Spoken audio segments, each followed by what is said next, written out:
So the way young people can get into real estate, given the economy, the markets, and what's going on in the world, is I always recommend taking a simple real estate investment course.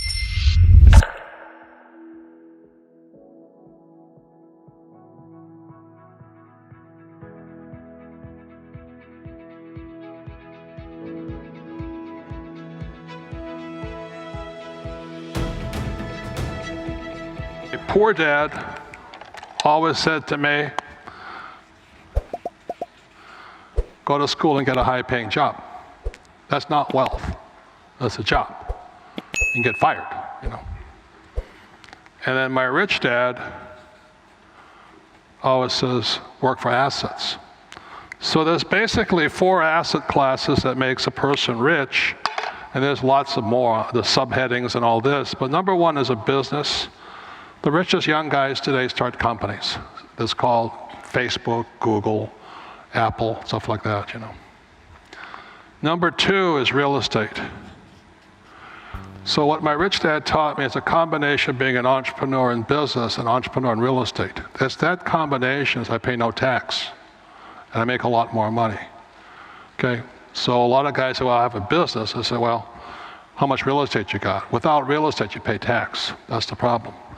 And then there's paper, which is stocks, bonds, mutual funds, and savings. That's what most people should be in. The reason savings are good, I mean, paper is good, like stocks, bonds, mutual funds are liquid. You make a mistake, you can get in and out real quick. Called liquid. The trouble with these two, you make a mistake, you're there forever. Can't get in and out. So that's why you gotta be very smart before you go in. And the last is commodities. And you know, that's why I own oil. And as the price of oil goes down, people say, are you losing money? I said, no, because in the US, if you deal in oil, you get tax breaks. So I invest $1 million in oil, I get 800,000 back. So I get 80% return day 1. So oil is very, very profitable. That's what, but I don't invest in oil stocks, very different. Okay, so if oil goes to $20 a barrel, I'm still cash flowing, still making money. So it's at about 40 right now. Hope it doesn't go too much farther, but I still make money, okay? And then the other commodities, you know, there's 4 precious metals. You know what the 4 are? Gold, silver, guns, bullets, okay?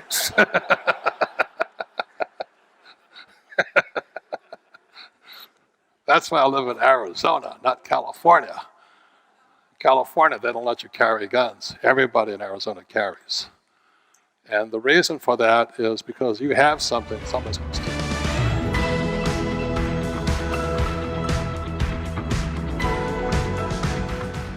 it. Gold and silver is God's money. It's money made by God. And then in 1971, the U.S. government, under President Nixon, took God's money and turned it into man-made money. Never in the history of the world has this ever happened. In 1971, the U.S. and Nixon convinced the entire world to replace gold and silver with paper money. This stuff. Cash is trash. So the reason we have so much volatility in the world today is historically, since the time of the Romans and the Greeks and the French and the English and the Germans, every time they have taken God's money, like silver here, and replaced it with man-made money, there's been economic volatility. Now the problem is, so the dollar is going to keep dropping. So one of the reasons I can predict what's going to happen is I can predict the dollar will keep dropping simply because the U.S. government and now the euro, the European central banks, are printing so much of this trash. So you'll see gold going up in price, oil going up in price, real estate going up in price, because this is trash. So that's what happened in 1971, has happened throughout history. And the reason this current election doesn't make any difference is the only person that can put this back in place is a strong, charismatic leader. People like Julius Caesar, Napoleon. That's why they were such great leaders, was they actually replaced this with this. So there will be more this printed than ever before, which means the dollar keeps coming down and other things keep going up. And that's really what's going to happen. It's predictable. And eventually this will go to its true worth, zero. So all of you savers out there and people trying to save this trash, you're going to lose big time. To me, I've been saying this for a number of years now, silver is the biggest opportunity I have ever seen, bigger than real estate, bigger than anything else. And silver, as we're talking today, 2008, is about $15 an ounce. There's less than 10-year supply worth of silver on planet Earth. The difference between gold and silver is gold is hoarded, silver is consumed. Silver is an industrial precious metal. It is used in cell phones, telephones, computers, electric lights, everywhere. The more information age we become, the more we use silver. And what Michael is saying is that stockpile is at all-time lows, and they're not discovering much more. Poland has about 25% of the world's silver, so you know, buy real estate silver in Poland. You know, but anyway, so when people say, Mexico too. Yeah, where am I investing? I say I'm investing in the world. I say, what do you mean by that? It says I'm investing in a metal that is consumed throughout the world. So I haven't, and I buy a little gold, but I've been buying silver. Kim and I've been buying silver since it was about $4 an ounce, and we stockpile it. We buy ETFs. We buy anything we can in that stuff, and then you know it was what, $7. Then all of a sudden now it's 15, and we're just watching it. It is not crystal ball. You know, it is not about the stuff on television. It is pure supply, demand, economics, fundamentals. As I said, there's 2 billion people wanting the Western lifestyle. 2 billion people wanting cell phones, computers, electricity, bikes, all of this stuff. So I look at it as $15 an ounce. Oh, I think I'll wait.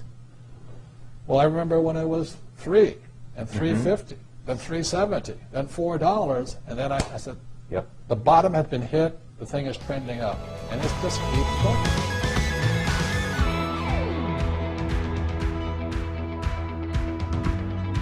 Most financial experts want you to believe that investing is risky. What the Rich Dad Company says, investing is not risky. What is risky is not improving your financial intelligence or your financial IQ, having no financial education. So let me give you a few examples. There's 2 basic types of investors. One is fundamental. I would say Warren Buffett is a fundamental investor. That's income, expense, assets, liabilities. Most people, since they can't read a financial statement, really don't understand the fundamentals. And that's what the cash flow company, that's what the cash flow game teaches people, is how to be fundamentals. We also, and that's Cash Flow 101, we have a game called Cash Flow 202. Cash Flow 202 is called technical investing. We all know markets go up and markets go down. Markets go up and markets go down. So the reason the average person thinks investing is risky is because prices go up and then they lose everything. Prices go up and they lose everything. The reason investing is risky is that to be a professional investor, whether it's fundamental or technical, Cash Flow 101 or the 202 game, is you have to use insurance. Look, ladies and gentlemen, you do not drive a car without insurance. You know, you don't buy a house without insurance. Yet the average person putting their money in a stock or a mutual fund or a bond, they don't have insurance. That's what's risky. If you're going to be a professional investor, you have to understand markets go up and down. That's not news. But when markets are up, you buy an insurance policy here in case it goes down. For some people, that's called a put. Or you can put a stop. In real estate, my banker requires me to have disaster insurance. So the point here, ladies and gentlemen, is this, is that investing is not risky. It's taking advice from people who don't know what they're talking about a lot of the time, or people who don't sell you the insurance. That's risky. To put yourself in a stock or a mutual fund without insurance is absolutely risky. It's no more sense than buying a car and not having insurance. So ladies and gentlemen, investing is not risky. Being financially not sophisticated, not educated, and taking advice from people who also believe investing is risky is the riskiest part of investing.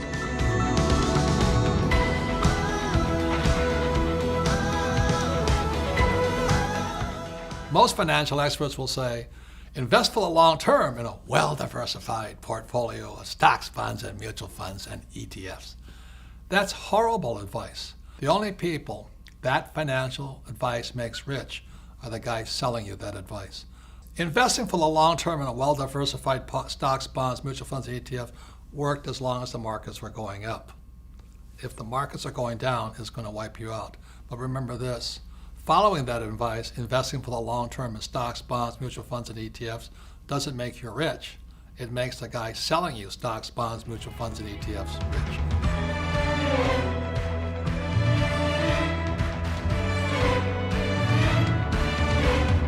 So the way young people can get into real estate, given the economy, the markets, and what's going on in the world, is I always recommend taking a simple real estate investment course. In Rich Dad, Poor Dad, I was kind of the antichrist because I said your house is not an asset.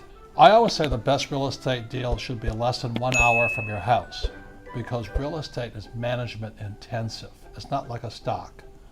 And when people say, well, I don't have money to invest in real estate, well, you're not supposed to use your money. That's what the bank's money is for. You see, that's what they should teach you in school. How to use other people's money and use debt to get rich, and how to not pay taxes legally. See, taxes are different for different people. You see, the tax code are incentives telling you what the government wants you to do. You invest in a stock, you don't get too many tax breaks. They need people like me to invest in apartment houses to provide housing. So I get huge tax breaks for investing in housing. But if I bought my own house, I get nothing. So when I say to young people like you, I said, don't do what the old guys did. You know, don't count on the government, don't take it so easy, and look at this as the greatest challenge of all. And if you can, buy a fourplex. And you rent one out, right, one side out, even if it's small, but you get 3 other people contributing to your mortgage payment. To me, that's smart. And on top of that, you get appreciation, depreciation, amortization, tax breaks. So your paycheck, you pay no tax on it, but you gotta be smart. I knew I never needed money to be a rich person. You need this to get rich. So all of you have a very good brain if you can train to use it. But if you're trained to look for a job, you'll find a job. If you're trained to look for a deal,